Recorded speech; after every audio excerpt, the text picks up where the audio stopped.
ಕಲಾಪದಲ್ಲಿ ಪಂಚಮಸಾಲಿ ಮೀಸಲಾತಿ ಕಿಚ್ಚು ಕಲಾಪ ಮುಂದೂಡಿದಕ್ಕೆ ಸ್ಪೀಕರ್ ಕಚೇರಿಗೆ ಮುತ್ತಿಗೆಯನ್ನ ಹಾಕಲಾಯಿತು. ಸ್ಪೀಕರ್ ಖಾದರ್ ಕಚೇರಿಯಲ್ಲಿ ಹೈಡ್ರಾಮನೆ ನಡೆಯಿತು. ವಿರೋಧ ಪಕ್ಷದ ಶಾಸಕರುಗಳು ಆಕ್ರೋಶವನ್ನ ವ್ಯಕ್ತಪಡಿಸಿದರು. ನಮ್ಗ್ಯಾಪ್ ಮಾತನಾಡಲಿಕ್ಕೆ ಅವಕಾಶ ಕೊಡ್ತಾ ಇಲ್ಲ ಅಂತ ಅಸಮಾಧಾನವನ್ನ ವ್ಯಕ್ತಪಡಿಸಿದ್ರು. ಏರು ಧ್ವನಿಯಲ್ಲೇ ಖಾದರ್ ಅವರಿಗೆ ಆವಾಜನ್ನ ಹಾಕಲಾಯಿತು.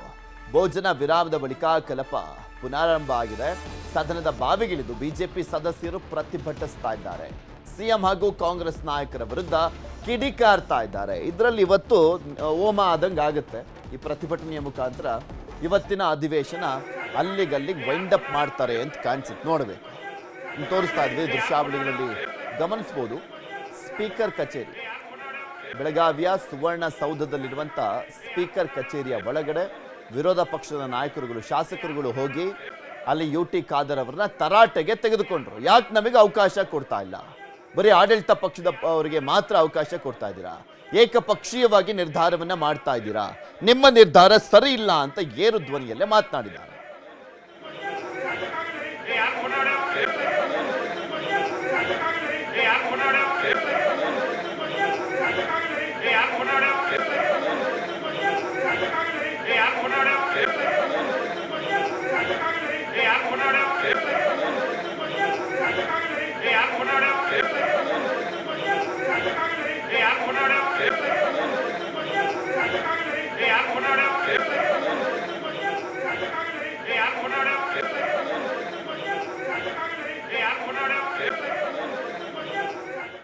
ಇನ್ನ ಸಿದ್ದರಾಮಯ್ಯನವರು ಮಾತನಾಡ್ತಾ ಇದ್ದಾರೆ. ಸಿದ್ದರಾಮಯ್ಯನವರು ಏನ್ ಮಾತನಾಡಿದ್ರು ನೋಡೋಣ.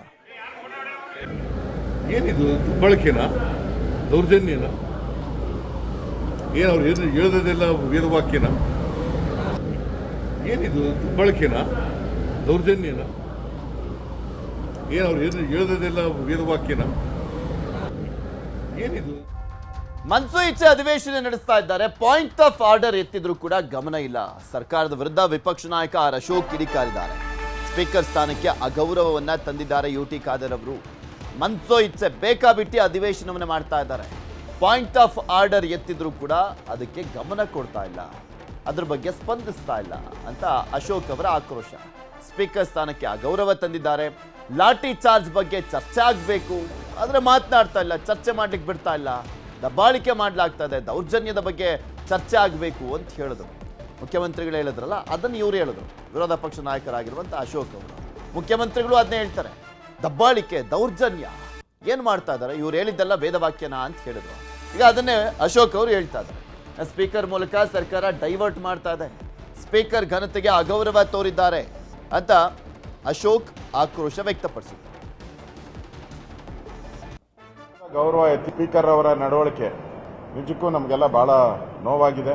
ಸದನದ ಗೌರವ ಎತ್ತಿ ಹಿಡಿಯುವಂಥದ್ದು ಸ್ಪೀಕರ್ ಅವರ ಕರ್ತವ್ಯ. ಮತ್ತು ಎರಡು ಅವರು ಪಕ್ಷಾತೀತವಾಗಿ ನಡ್ಕೊಳ್ಬೇಕಾಗಿದೆ. ಗೃಹ ಸಚಿವರು ಸ್ಟೇಟ್ಮೆಂಟ್ ಕೊಟ್ಟ ಮೇಲೆ ಸರ್ಕಾರದ್ದು ಇನ್ನೊಬ್ಬ ಮಂತ್ರಿಗೆ ಸ್ಟೇಟ್ಮೆಂಟ್ ಕೊಡೋ ಪ್ರಾವಿಷನ್ ಇಲ್ಲ. ಯಾವಾಗ ಈ ಗೃಹ ಸಚಿವರು ಫೇಲ್ಯೂರ್ ಆದರೆ ಅವಾಗ ಮುಖ್ಯಮಂತ್ರಿ ಅವ್ರಿಗೆಲ್ಲ ಇಲಾಖೆ ಮೇಲೂ ಹಿಡಿತಾ ಇರುತ್ತೆ, ಅವ್ರು ಕೊಡಬೇಕು. ಇಲ್ಲಿ ಮಂತ್ರಿಗಳೆಲ್ಲ ಎದ್ಬಿಟ್ಟು ಎಲ್ಲರೂ ಸ್ಟೇಟ್ಮೆಂಟ್ ಹಾಕಿದ್ರೆ ಈ ಸದನ ಅನ್ನಲ್ಲ ಯಾರು.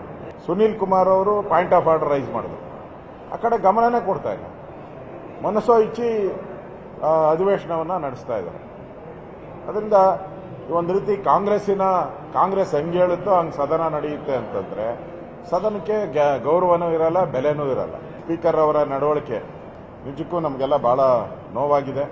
ಸದನದ ಗೌರವ ಎತ್ತಿ ಹಿಡಿಯುವಂಥದ್ದು ಸ್ಪೀಕರ್ ಅವರ ಕರ್ತವ್ಯ. ಮತ್ತು ಎರಡು ಅವರು ಪಕ್ಷಾತೀತವಾಗಿ ನಡ್ಕೊಳ್ಬೇಕಾಗಿದೆ. ಗೃಹ ಸಚಿವರು ಸ್ಟೇಟ್ಮೆಂಟ್ ಕೊಟ್ಟ ಮೇಲೆ ಸರ್ಕಾರದ್ದು ಇನ್ನೊಬ್ಬ ಮಂತ್ರಿಗೆ ಸ್ಟೇಟ್ಮೆಂಟ್ ಕೊಡೋ ಪ್ರಾವಿಷನ್ ಇಲ್ಲ. ಯಾವಾಗ ಈ ಗೃಹ ಸಚಿವರು ಫೇಲ್ಯೂರ್ ಆದರೆ ಅವಾಗ ಮುಖ್ಯಮಂತ್ರಿ ಅವ್ರಿಗೆಲ್ಲ ಇಲಾಖೆ ಮೇಲೂ ಹಿಡಿತಾ ಇರುತ್ತೆ, ಅವ್ರು ಕೊಡಬೇಕು. ಇಲ್ಲಿ ಮಂತ್ರಿಗಳೆಲ್ಲ ಎದ್ಬಿಟ್ಟು ಎಲ್ಲರೂ ಸ್ಟೇಟ್ಮೆಂಟ್ ಹಾಕಿದ್ರೆ ಈ ಸದನ ಅನ್ನಲ್ಲ ಯಾರು. ಸುನೀಲ್ ಕುಮಾರ್ ಅವರು ಪಾಯಿಂಟ್ ಆಫ್ ಆರ್ಡರ್ ರೈಸ್ ಮಾಡಿದ್ರು, ಆ ಕಡೆ ಗಮನನೇ ಕೊಡ್ತಾ ಇಲ್ಲ. ಮನಸ್ಸೋ ಇಚ್ಚಿ ಅಧಿವೇಶನವನ್ನು ನಡೆಸ್ತಾ ಇದ್ದಾರೆ.